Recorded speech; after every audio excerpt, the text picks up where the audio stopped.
ప్రభునందు ప్రియులారా, ప్రియ దేవుని బిడ్డలారా, ప్రభు నామములో మీకు శుభాభివందనాలు తెలియజేస్తున్నాను. ప్రియులారా, ఈరోజు అనగా 11వ తారీఖు 5వ నెల 2025 సంవత్సరం ఆదివారం నాడు దేవుడు నిన్ను నన్ను తన వాక్యాన్ని ధ్యానించటానికి ఇచ్చినటువంటి కృపను బట్టి దేవునికి స్తుతులు స్తోత్రాలు చెల్లిస్తూ ఉన్నాను. ప్రియులారా, ఈరోజు సువార్త పఠనములు యోహాను శుభవార్త 10వ అధ్యాయము 27 నుంచి 30 వచనాల వరకు చూసినట్లయితే, నా గొర్రెలు నా స్వరము వినును, నేను వాటిని ఎరుగుదును, అవి నన్ను వెంబడించును, నేను వాటికి నిత్యజీవం ఇచ్చుచున్నాను, కనుక అవి ఎన్నటికి నశింపవు, ఎవడును వాటిని నా చేతిలో నుండి అపహరింపడు.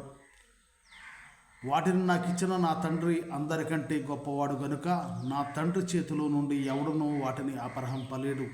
నేను తండ్రియును ఏకమై ఉన్నానని వారితో చెప్పాను. ఇక్కడ యేసు ప్రభు వారు చెప్తున్నాడు, నా గొర్రెలు నా స్వరము వినును, నేను వాటిని ఎరుగుదును, అవి నన్ను వెంబడించును, వాటికి నేను నిత్య జీవమును ఇచ్చుచున్నాను అని చెప్తూ ఉన్నాడు. ప్రియులారా, దేవుని యొక్క స్వరము విన్నటువంటి మన అందరము కూడా ఆయనను వెంబడించాలి. వెంబడించిన వారికి నిత్యజీవము అనుగ్రహింపబడుతుందని చెప్తున్నాడు. ప్రియులారా, ముందుగా దేవుని యొక్క వాక్యాన్ని వినాలి. ఎవరైతే ప్రభు యొక్క ప్రియ కుమారులను అనిపించుకోవాలని అనుకుంటున్నారో వారందరూ కూడా ముందు మేము దేవుని బిడ్డలము అనటం కాదు, కానీ ఆయన వాక్యాన్ని, స్వరము అనగా మాట, ఆ మాట వాక్యము రూపంలో ఉంది కనుక ఆ వాక్యాన్ని వినాలి. విని ఆయనను వెంబడించాలి. అప్పుడు మనకు నిత్యజీవము అనుగ్రహింపబడుతుంది. అయితే నేను దేవుని యొక్క వాక్యాన్ని రోజు మైక్ శబ్దం ద్వారాను, వీడియోల ద్వారాను, అలాగే సంఘములు దైవ సేవకుల ద్వారాను వింటున్నాను అని అంటే, వినటము కాదు, విన్నప్పుడు దేవుణ్ణి వెంబడించాలి అని చెప్తున్నాడు ప్రియులారా. వినాలి, వదిలిపెట్టకూడదు, దాని ప్రకారం నడవాలి. వెంబడించడం అంటే ఆయన్ను వెంబడించాలి. ఆయన ఏ విధంగా ఆయన మాట విని ఆయన్ను వెంబడించినట్లయితే ఆయన ఏ విధంగా జీవించాడో, ఏ విధంగా సేవను చేశాడో, అందరి ఎడల ఏ విధంగా ప్రేమ కలిగి ఉన్నాడో ఆ విధంగా చేయటమే ఆయన్ను వెంబడించటం. ప్రియులారా, అయితే ఆయన్ను వెంబడించాలంటే ఏం చేయాలి అనేది మనం ఒకసారి చూసినట్లయితే అదే ఆయన చెబుతూ ఉన్నాడు. మత్తయి శుభవార్త 16వ అధ్యాయము 24వ వచనంలో చెబుతున్నాడు, అప్పుడు యేసు తన శిష్యులను చూచి, ఎవడైనను నన్ను వెంబడింపగోరిన ఎడల తన్ను తాను ఉపేక్షించుకొని తన సిలువనెత్తుకొని వెంబడింపవలెను అని చెప్తున్నాడు. దేవుణ్ణి వెంబడించడం అంటే మనము ఆయన మాట ప్రకారము నడవటం అంటే ఏంటనేది ఇక్కడ చెప్తున్నాడు. తన్ను తాను ఉపేక్షించుకొని తన సిలువనెత్తుకొని అంటే, తన్ను తాను అంటే మన మానవ శరీరానికి కావలసినటువంటి, తన్ను అని అన్నప్పుడు మానవ శరీరానికి కావలసినటువంటి మానవ శరీర ఆశలను ఉపేక్షించుకొనుట అంటే విడిచిపెట్టుట, విసర్జించుట, వదిలివేయుట అనేటువంటి అర్థాలు వస్తాయి. ప్రియులారా, ఉపేక్షించుకుంటుంటే వదిలివేయుట, లేదా విసర్జించుట, లేదా విడిచిపెట్టుట. తన్ను తాను ఉపేక్షించుకోవాలి అంటే తన్ను అనేటప్పుడు ఎలా వస్తుందంటే, నా పిల్లలు, నా తల్లిదండ్రులు, నా కుటుంబము, నేను అనేటువంటి భావాన్ని విడిచిపెట్టాలి. నా శరీరము, నా కుటుంబము, నా ఆస్తి అనేటటువంటి తత్వాన్ని విడిచిపెట్టి ఆయన్ని వెంబడించాలని చెప్తున్నాడు. ఆ విడిచిపెట్టి వెంబడించడం కూడా సిలువను ఎత్తుకొని అని అన్నాడు. అంటే సిలువ అవమానాలకును, మరి అవమానానికి గుర్తుగా, శ్రమలకును గుర్తుగా మనము చూడవచ్చు ప్రియులారా. దాని గురించి మనం తెలుసుకోవాలంటే సిలువ అనేది, సిలువ శిక్ష అనేటప్పటికీ అది అవమానము అలాగే శ్రమలు, ఈ రెండు మనకు గుర్తుకు వస్తాయి.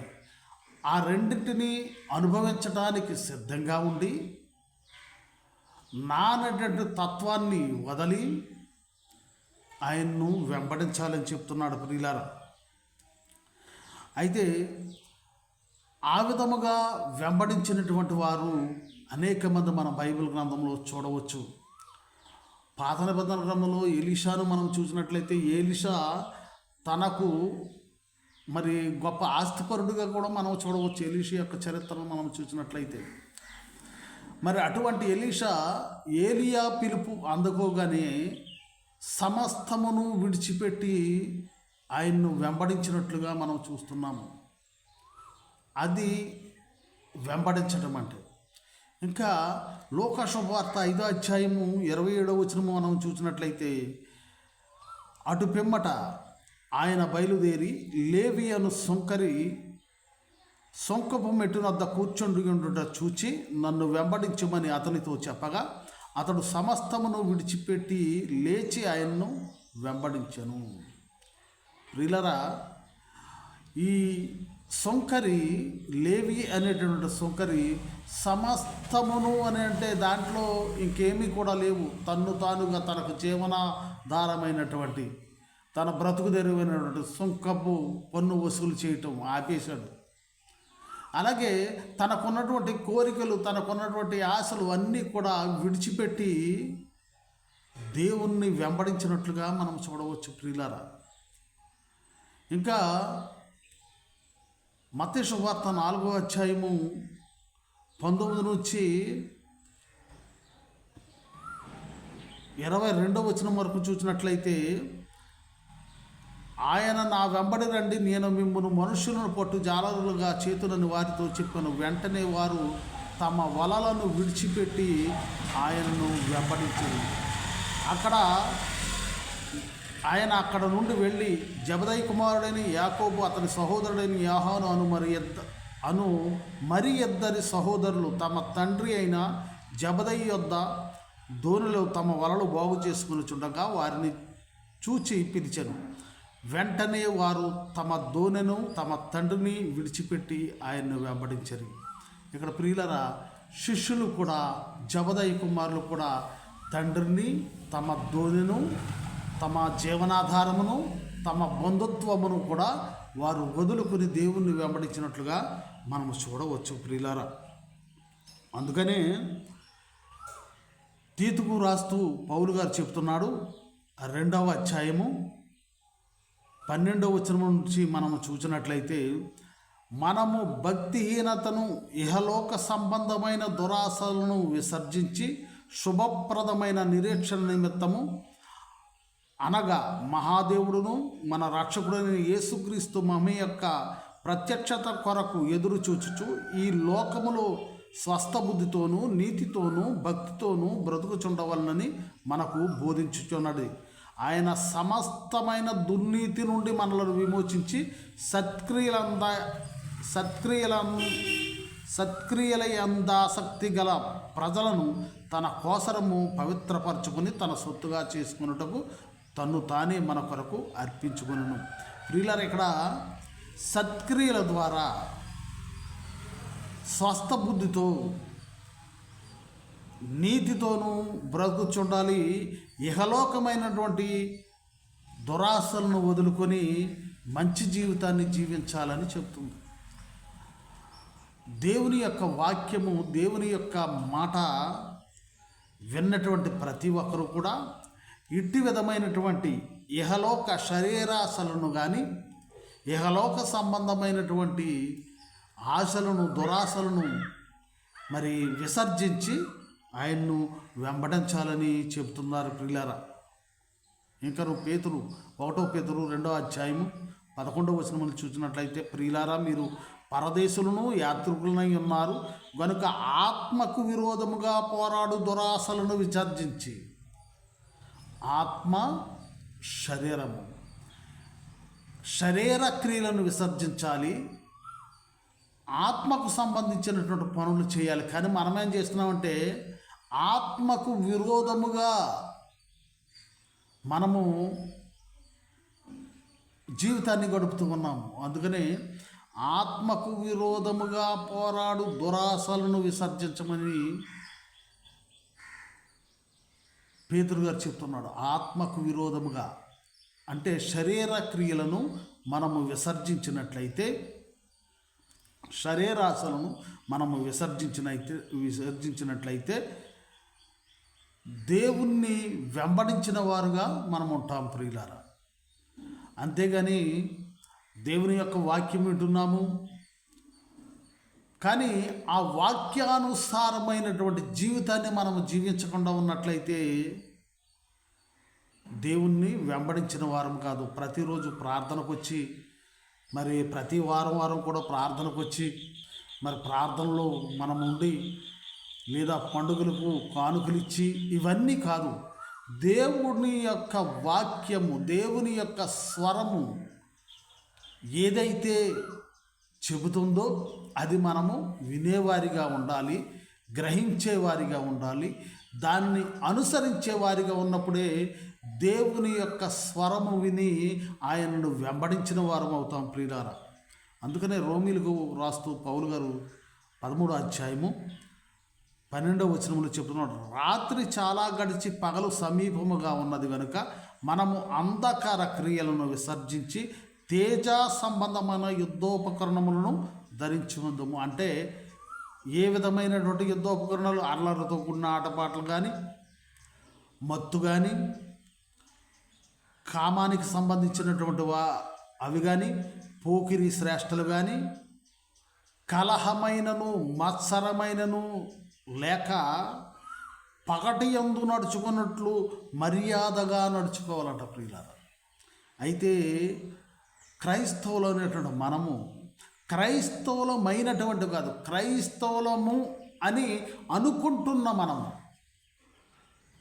నిజంగా కూడా ఈరోజు క్రైస్తవం ఎలాగుందంటే, దేవుడు ప్రేమ కలిగి ఉండమంటే ప్రేమ లేదు. అందరినీ సమానత్వముగా చూడమని వాక్యం చెబుతుంటే సమాధానం కాదు, నా సంఘమే, నేనే, నా సంఘంలోని సభ్యులే, నా డినామినేషనే అనేటువంటి వ్యక్తిత్వము కలిగినటువంటి వారు శరీరాశలకు, ఇహలోక క్రియలకు, అంధకార క్రియలు అంటున్నాడు దాన్ని, లోబడి ఉన్నట్లుగా, దానిని వెంబడిస్తున్నట్లుగా మనం చూడవచ్చు ప్రియులారా. నా అనేటువంటి తత్వాన్ని అలా కాకుండా అందరూ, అంటే క్రైస్తవులు అనబడినటువంటి అందరే కాదు, సకల జనులు ఇందులో ఇమిడిపోతూ ఉన్నారు ప్రియులారు. అందుకని దేవుని యొక్క స్వార్థ ఏ ఒక్కరికి కాదు, ఆనాడు ఇజ్రాయేలుకు కాదు, మా సకల ప్రజలు కూడా నా వద్దకు రావాలి. అందుకనే మరి పై వచనాల్లో మనం చూసినట్లయితే దాని గురించి కూడా చెప్పబడుతుంది. నా దొడ్డికి కానటువంటి వేరే గొర్రెలు కూడా కలవు, వాటిని కూడా నేను తోలుకొని వస్తాను అని దేవుడు చెబుతున్నాడు. యోహాను సువార్త 10వ అధ్యాయం 16వ వచనంలో వేరే దొడ్డిగా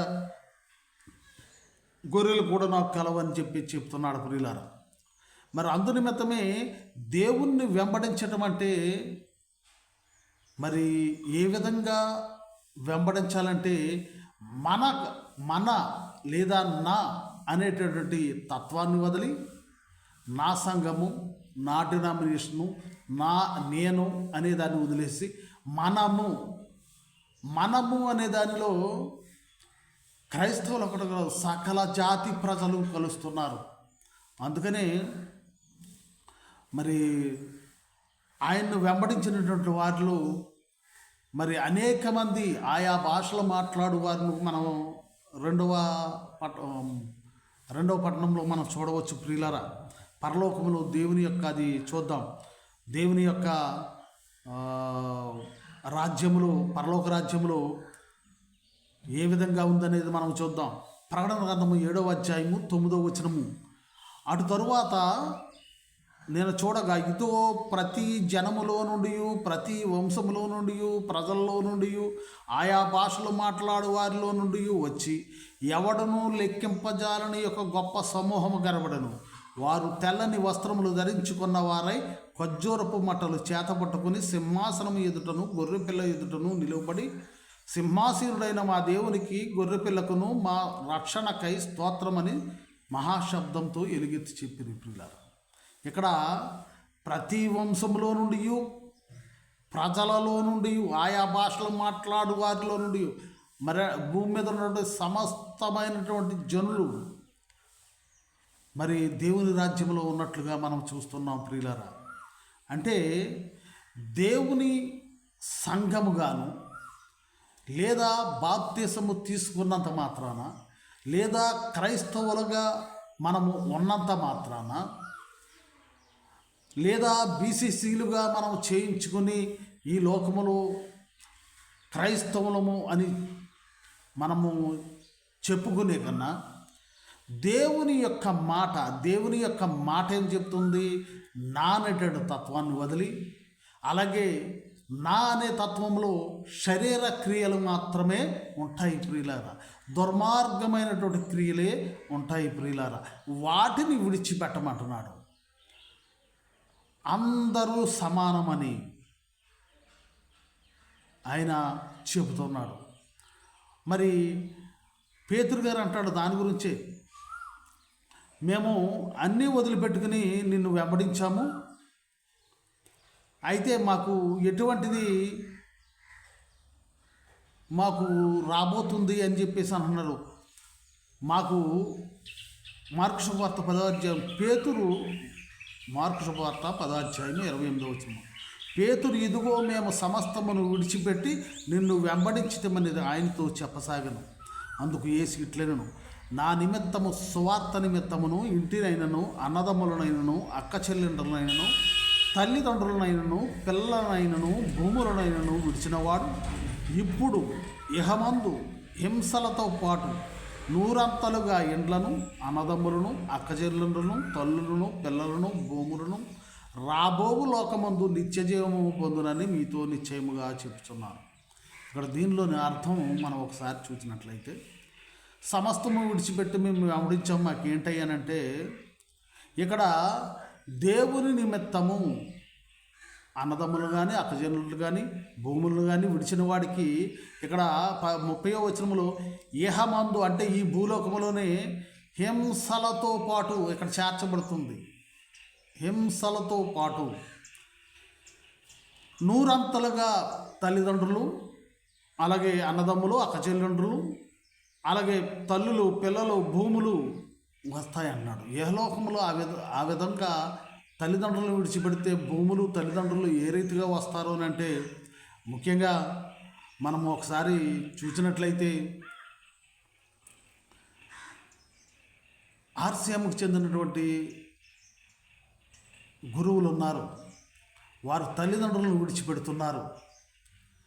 ఏ సంఘానికి వస్తే, ఏ విచారణకు వస్తే అందులోని వారందరూ కూడా పెద్దవారు తల్లిదండ్రులు గాను, చిన్నవారు పిల్లలు గాను, మరి వారు విడిచిపెట్టేది ఒక గ్రామాన్ని, ఒక కుటుంబాన్ని. కానీ అనేకమైనటువంటి కుటుంబాలు వారికి ఉంటున్నాయి ప్రియులారా. అన్ని కుటుంబాలు వారిగే. ఈ విచారణలోనే కాకుండా మరి వేరే విచారణకు, లేదా వేరే జిల్లాలకు, లేదా వేరే రాష్ట్రాలకు, లేదా వేరే దేశాలకు వారు వెళుతూ ఉన్నప్పుడు ఎక్కడికి వెళితే అక్కడి వారే తమ ప్రజలుగా, తమ బిడ్డలుగా, తమ తండ్రులుగా, తమ అక్క చెల్లెండ్రులుగా వారు భావించుకుని సేవ చేస్తున్నటువంటి విధానం బట్టి వారికి చెందినటువంటి సంస్థల్లో చెందినటువంటి ఆస్తులు, భూములు అన్నీ కూడా వారివే ప్రియులారా. ఏ ఒక్కరిది కాదు, అది అందరిది. మనము కూడా, నాకు ఉంది 2 ఎకరాల భూమి ఉంది, ఆ భూమి మాత్రమే నాది అని అనుకుంటాం. కానీ దాన్ని విడిచిపెట్టినప్పుడు అన్ని భూములు నావే అన్నప్పుడు, అందరు కుటుంబ సభ్యులు నావారే అన్నప్పుడు, అందరు ప్రజలు నావారే అన్నప్పుడు, దీనిలో స్వార్థానికి మరి తావులేదు ప్రియులారా. యేసు ప్రభువారు అందుకనే తన సోదరులు తల్లి వచ్చినప్పుడు ఎవరైతే దేవుని వాక్యాన్ని వింటున్నారో ఒక్కరితోటే ఆయన మరి బంధాన్ని పెనవేసుకుని ఉంటూ ఆయన దేవుడై ఉండేటువంటి వాడు కాదు. ఆయన దేవుడు కనుక దుష్టుల మీదను అలాగే మంచివారి మీదను తను ఇచ్చేటటువంటి ఎండను కానీ వానను కానీ గాలిని కానీ ఆయన ఇచ్చేటువంటి సమస్తాన్ని ప్రతి ఒక్కరికి చెందేదిగా ఏ స్వార్థము లేకుండా ఆయన ఇస్తున్నాడు ప్రియులారా. మరి అందును బట్టి మనమును ఆయన వలె ఉండాలని దేవుడు భావిస్తున్నాడు. అప్పుడు ఆయనను వెంబడించిన వారిగా అవుతాము.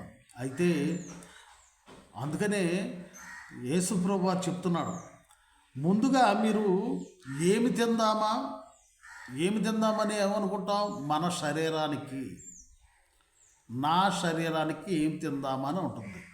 అంతేనా? మత్తయి సువార్త 6వ అధ్యాయము 31వ వచనం మనం చూసినట్లయితే, కాబట్టి ఏమి తిందుమా, ఏమి త్రాగుదుమా, ఏమి ధరించుకొందుమా అని చింతింపకుడు, అన్యజనులు వీటన్నిటి విషయమై విచారింతురు. కాబట్టి 33వ వచనము, మీరు ఆయన రాజ్యమును నీతిని మొదట వెదుకుడి, అప్పుడు అవన్నీ మీకు అనుగ్రహింపబడును అని చెప్తున్నారు. ప్రియులరా, మనకి ఏం తిందాము, రేపొద్దుటికి ఏం పోగేసుకుందాము, ఇదే విషయంలో మనము ఆలోచించినట్లయితే నా అనేటువంటి తత్వములోనే ఉంటున్నాం, కానీ మనము అనేటువంటి తత్వములో లేము.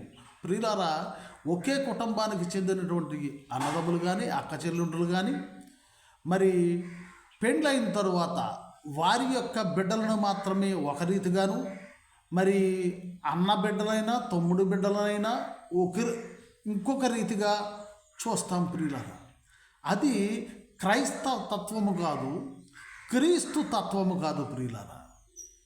మన కడుపున పుట్టిన వారిని మాత్రమే ఆ విధంగా చూస్తాం. ఇంకొక రకంగా మనం ఆడవాళ్ళనైతే మరి వారు పెరేగు తెంచుకుని పుట్టినవారు కనుక మరి వారు ఒక రకమైనట్టు స్వార్థంతో చూస్తున్నారు అని అంటే అది మానవ సంబంధమదేమో కానీ క్రీస్తు తత్వం మాత్రం కాదు ప్రియులారా. ఆ విధముగా చూడకూడదు. క్రైస్తవ తత్వము, క్రీస్తు తత్వము ఏంటంటే మన కడుపును పుట్టిన వారైనా ఒకే రీతిగా చూడాలి, వేరే వారినైనా ఒకే రీతిగా చూడగలిగినప్పుడే క్రీస్తు తత్వం మనలో ఉన్నప్పుడు క్రైస్తవులం అప్పుడు అవుతాం ప్రియులారా. ఆ విధముగా జీవించిన వారు దేవుని యొక్క రాజ్యములో ప్రవేశిస్తారు ప్రియులారా. అందువల్ల కొంత శ్రమ వస్తుంది. ఇప్పుడు నీకు ఉన్నటువంటి ఆస్తి ఒక 4 ఎకరాలు ఉంది. 4 ఎకరాలను అందరికీ సమానముగా నీ మరి బిడ్డలు మాత్రం అనుభవించకుండా అందరికీ సమానముగా అనుభవించేటువంటి హక్కు ఇస్తే దానివల్ల కొన్ని శ్రమలు వస్తాయి. బిడ్డలు కూడా ఏమంటారు, మరి కన్న బిడ్డలమును మరి వేరే వారు ఒకరైపోయారు, వారు ఎక్కువైపోయారని వీరు నిందిస్తారు. దానివల్ల అందుకనే ఇహమందు మార్కు సువార్త 10వ అధ్యాయము 30వ వచనంలో, ఇప్పుడు ఇహమందు హింసలతో పాటు కొంత లేవారకం వస్తుంది, హింసలతో పాటు 100 ఇండ్లను, అంటే మన అనేటటువంటి తత్వం వచ్చినప్పుడు అందరినీ కూడా మనం ప్రేమిస్తూ ఉంటాము, అందరినీ కూడా మనము ప్రేమిస్తుంటాము కనుక ఎవరూ మనకు శత్రువులు ఉండరు కనుక మరి ఆ విధముగా క్రీస్తుకు చెందిన వారమై క్రీస్తు తత్వమును కలిగి జీవించాలి. అప్పుడు పరలోకములో నీకు స్థానం కల్పించబడుతుందని దేవుని వాక్యం సెలవిస్తుంది ప్రియులారా. అందుకనే ఈ క్రైస్తవులు కాకుండా మరి వేరే వారైనా సరే ఆయన యొక్క మాటను ఇదే చెప్తున్నాడు యోహాను సువార్త 10వ అధ్యాయము 16వ వచనము అని అంటే, ఈ దొడ్డివి కాని వేరే గొర్రెలను నాకు కలవు, వాటిని కూడా నేను తోడుకొని రావాలను, అవి నా స్వరమును వినును, అప్పుడు మంద ఒకటియు గొర్రెల కాపరి ఒకడును అగును అని చెప్తున్నాడు. ప్రియులరా, క్రైస్తవులు అనేటువంటి మనము వినలేదనుకోండి, ఈ దేవుని యొక్క వాక్యము అందరి ఎడల ప్రేమ కలిగి ఉండమని చెప్పినటువంటి వాక్యమును ఎవరైతే అన్యులు పాటిస్తున్నారో వారిని దేవుడు పరలోక రాజ్యంలో చేర్చుకుంటాడని చెప్తున్నాడు. అందుకని అపోస్తల కార్యాలు ఈరోజు రెండవ పట్టణంలో అపోస్తల కార్యాలు 13వ అధ్యాయము 43వ వచనములో 43 నుంచి మనము క్రింది వచనాలు చూసినట్లయితే, ఇక్కడ పౌలు గారు అక్కడ ఉన్న వారందరికీ దేవుని వాక్యాన్ని గురించి చెబుతూ ఉన్నప్పుడు మరి అన్యులు విశ్వసించినట్టుగా చూడవచ్చు. 48వ వచనం చూసినట్లయితే అపోస్తల కార్యాలు 13వ అధ్యాయము 48వ వచనం చూసినట్టు, అన్యజనులు ఆ మాట విని సంతోషించి దేవుని వాక్యమును మహిమపరిచిరి.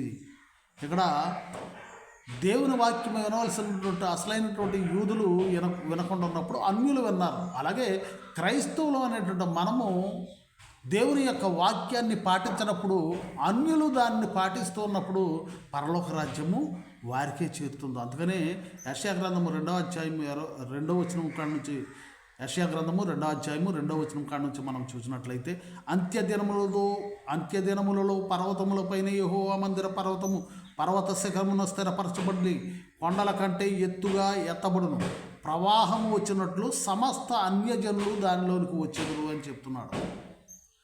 అలాగే రోమీలకు రాస్తూ 15వ అధ్యాయము 10వ వచనము నుంచి మనం చూసినట్లయితే, మరియు అన్యజనులారా ఆయన ప్రజలతో సంతోషించుడని, మరియు సమస్త అన్యజనులారా ప్రభువును స్తుతించుడు, సకల ప్రజలు ఆయన కొనియాడుదురుగాకని చెప్పి ఉన్నది అని చెప్తున్నాడు. ప్రియులారా, మరి దేవుని యొక్క వాక్యాన్ని విన్నటువంటి ఎవరైతే దేవుని యొక్క వాక్యాన్ని విని ఆయన్ను అనుసరిస్తారో వారు పరలోక రాజ్యంలో చేరతారు. అంతేగాని నువ్వు క్రైస్తవుడవా, లేదా నువ్వు బాప్తిసం తీసుకున్నావా, లేదా మరి నీవు కానుకలు ఇస్తున్నావా, దేవాలయాలు కట్టిస్తున్నావా, సువార్త చేస్తున్నావా అనేది కాదు, కానీ దేవుణ్ణి అనుసరిస్తున్నావా, ఎటువంటి సువార్తను నువ్వు చేస్తున్నావు, నీ కోసం చేస్తున్నావా, దేవుని కోసం చేస్తున్నావా? దేవుని కోసం చేసేవాడు నా అనేటటువంటి తత్వము, నా కుటుంబం అనేట తత్వము వారిలో ఉండదు. ఈరోజు మరి అనేక మంది దైవ సేవకులు నా సంఘము, నా కుటుంబము మరి అనేటువంటి ధోరణిలో వెళ్తున్నటువంటి వారు క్రీస్తును అనుసరిస్తున్నటువంటి వారు కాదని నేను ఖచ్చితంగా చెప్తాను. క్రీస్తును అనుసరిస్తున్నటువంటి వారు క్రీస్తును పోలి నడుచుకోవాలి, నానటువంటి తత్వాన్ని వదులుకోవాలి, మనము అనేటటువంటి తత్వాన్ని కలిగి ఉండాలి, అన్యులను సహితము ప్రేమించగలిగేటువంటి వారిగా ఉండాలి, శత్రువులను సహితము ప్రేమించే వారిగా ఉండాలి. అప్పుడే దేవుడు తన రాజ్యములో దర్శన గ్రంథంలో చెప్పినట్లుగా, మరి దర్శన గ్రంథంలో చూచినట్లుగా, యోహాను గారు చూచినట్లుగా అనేక భాషల్లో మాట్లాడే వారిలో నుండి, అనేక జాతుల్లో నుంచి, అనేక కుటుంబాల్లో నుంచి మరి దేవుని రాజ్యములో పాలు పొందుకున్నట్లుగా మనం చూడదు. అనేక మంది అన్యజనులు పాలు పొందుకున్నారు. అయితే క్రైస్తవుడు అనబడినటువంటి నీవు నేను పరలోక రాజ్యములో చేరుకోలేము. ఆయన నిజముగా వెంబడించకపోయినట్లయితే, వెంబడిస్తున్నట్టు నటిస్తున్నట్లయితే, మరి ఆ విధముగా నీవు జీవిస్తున్నాను ఒకసారి ఆలోచించుకుని దేవుని మాటను విని ఆయనను వెంబడించి ఆయన ఇచ్చే నిత్య జీవంలో పాలు పొందుకుందాం. దేవుడి కొద్ది మాటలు దీవించునుగాక. అందరికీ వందనాలు.